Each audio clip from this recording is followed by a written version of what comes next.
किशन जी, कल आपने हमें बताया था कि जो भगवान राम का मंदिर है वो राष्ट्र मंदिर क्यों है, और आज हमें भगवान की जो अयोध्या है उसके बारे में संक्षिप्त विवरण कर बताइए। बहुत अच्छा प्रश्न है अटल जी आपका। कल पीयूष जी ने जैसा प्रश्न पूछा और आज की दूसरी जो चर्चा है इसमें ये बड़ा अच्छा विषय है कि अयोध्या का संक्षिप्त इतिहास क्या है। जब हम 22 जनवरी को श्री राम मंदिर का निर्माण करने के लिए जा रहे हैं तो हमें अयोध्या का इतिहास भी पता होना चाहिए कि कितनी कुर्बानियाँ दी, कौन कौन महापुरुष हमारे अयोध्या में उत्पन्न हुए, प्रकट हुए, इनका अवतार हुआ और अयोध्या की विशेषता क्या है। तो अयोध्या शब्द का शाब्दिक अर्थ जहाँ कभी युद्ध न हुआ हो, जहाँ कभी युद्ध न होता हो, लेकिन इस परंपरा को भी मुगलों ने तोड़ दिया, हमें अपनी आत्मरक्षा के लिए युद्ध करने पड़े। तो अयोध्या जहाँ कभी युद्ध न होता हो तो फिर कैसी स्थिति, जहाँ सब नर करें परस्पर प्रीति, जहाँ पर सारे नर जो अयोध्या में निवास कर रहे हैं वो सब परस्पर प्रेम भाव से रह रहे हैं। तो ऐसी हमारी अयोध्या है। तो ये अयोध्या के विषय में कहा जाता है कि अयोध्या हमारी सप्तपुरियों में से आती है। 7 पुरियां ऐसी हैं जो मोक्ष प्रदाता हैं। अयोध्या, मथुरा, माया, काशी, कांची, अवंतिका, पुरी, द्वारावती चैव सप्तैदा मोक्षदायिका। अयोध्या, मथुरा, हरिद्वार, काशी, कांचीपुरम और अवंतिका यानी उज्जैन, ये 7 पुरियां हैं जो मोक्ष प्रदाता हैं, जो हमें मोक्ष प्रदान करती हैं। तो अयोध्या का स्थान इसमें सबसे पहले है। तो वाल्मीकि रामायण में वाल्मीकि जी ने अयोध्या की तुलना स्वर्ग से की है। इतना भव्य उसका सौंदर्य था, जैसा वाल्मीकि रामायण ने उसके भीतर उसकी जो दिव्यता है, उसकी भौतिक चमक, उसकी दिव्य चमक, इन सब चीज़ों का वृत्तांत वाल्मीकि जी ने किया है। और तो और 5 जैन तीर्थंकरों ने अयोध्या में जन्म लिया है। भगवान ऋषभदेव, आदिनाथ, नेमिनाथ, अजितनाथ और अभिनंदन नाथ, ये 5 जैन तीर्थंकर जहां पर अयोध्या में प्रकट हुए हैं। कालिदास का रघुवंशम एक महाकाव्य है, उस महाकाव्य के भीतर अयोध्या के सौंदर्य का बड़ा ही उत्तम वर्णन है। वेनसांग और फाइयान जो चीनी यात्री थे भारत में आए और भारत में उन्होंने सबसे पहले अयोध्या में आकर उसके सौंदर्य का वर्णन किया है। वहां पर सैकड़ों मंदिरों का उन्होंने अपनी पुस्तकों में वर्णन किया है और उनके बीच में, उन सभी मंदिरों के बीच में सूर्य की तरह चमकता हुआ भगवान श्री राम का दिव्य और भव्य मंदिर, उसका भी एक वर्णन किया है। और कहा जाता है कि भगवान गौतम बुद्ध 16 चतुर्मास, गौतम बुद्ध ने 16 चतुर्मास अयोध्या के भीतर ही बिताए। चतुर्मास यानी 4 मास का एक काल होता है, एक समय होता है जिसमें साधना काल जिसे हम कहते हैं। तो ऐसे 16 चतुर्मास भगवान बुद्ध ने अयोध्या जी के भीतर ही बिताए। और जहां पर भगवान श्री राम अपनी दातुन करते थे उसी जगह गौतम बुद्ध भी अपनी दातुन करते थे। और उसका प्रभाव यह हुआ कि एक बार गौतम बुद्ध ने उस दातुन को जमीन में गाड़ दिया और वहां पर एक विशाल वृक्ष वहां पर प्रकट हुआ। तो ये अयोध्या की दिव्यता है। ऐसे ऐसे महापुरुषों ने अयोध्या में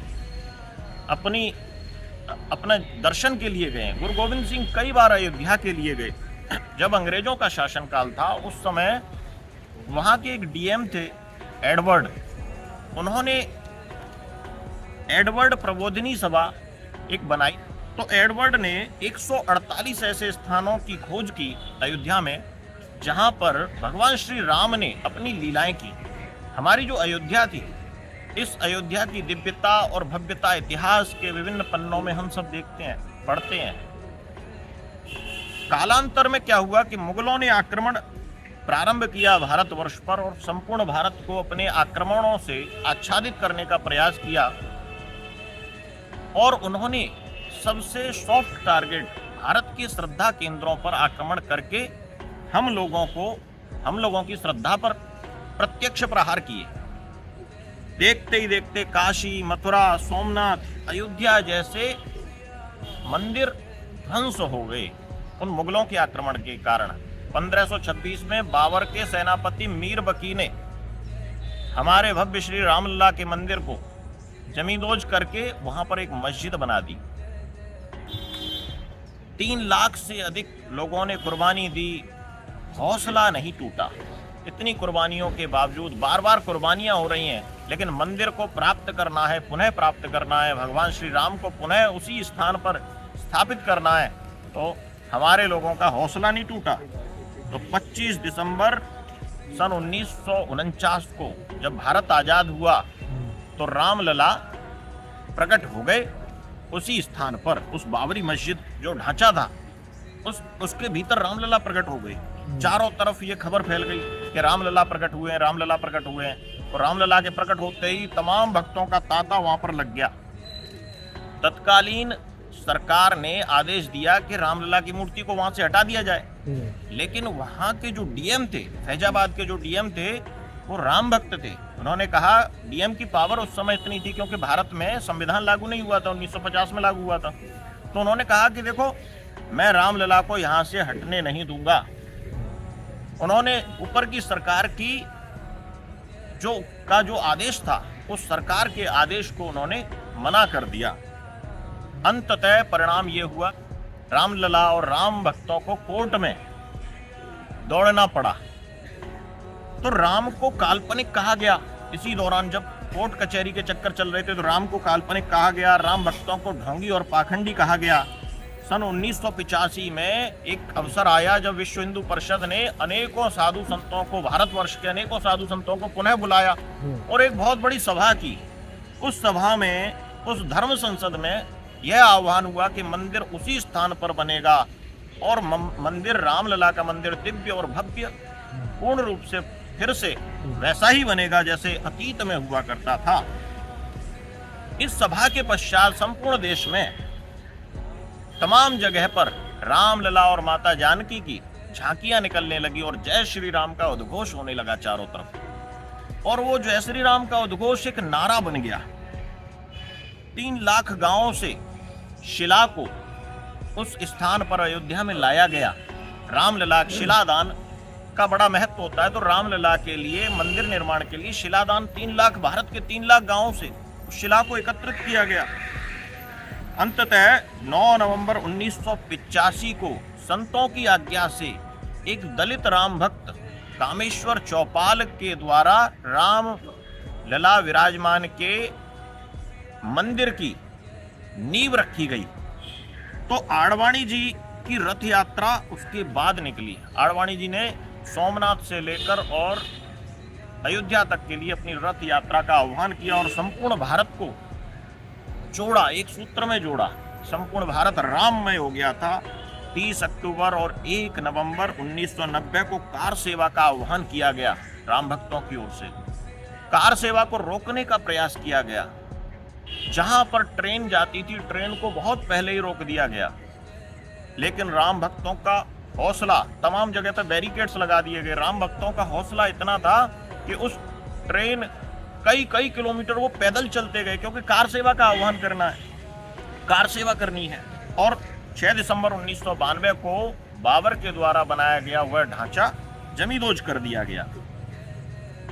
राम भक्तों की यह जो अयोध्या यात्रा थी, बिल्कुल वैसी ही थी जैसे कि हनुमान जी की लंका यात्रा।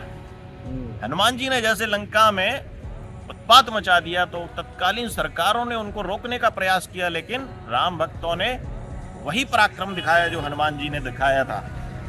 अंततः धर्म की विजय हुई, अधर्म का नाश हुआ और प्राणियों में सद्भावना हुई। राम प्रकट हो रहे हैं तो प्राणियों में सद्भावना होनी है। 9 नवंबर 2019 को एक ऐसा अवसर आया जब 67 एकड़ जमीन रामलला विराजमान को प्रदान कर दी गई सुप्रीम कोर्ट के द्वारा।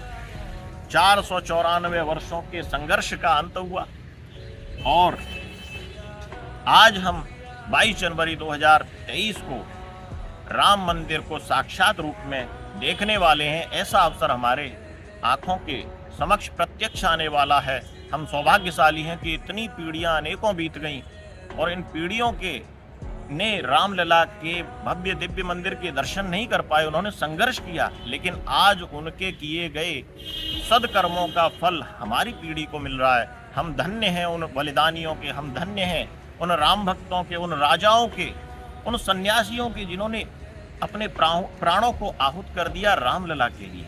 रामलला के लिए क्यों? क्योंकि राम संस्कृति के प्राण हैं, राम भारत की आत्मा है, राम ही सर्वस्व है हमारे। इसलिए यह है एक छोटा सा अयोध्या का इतिहास।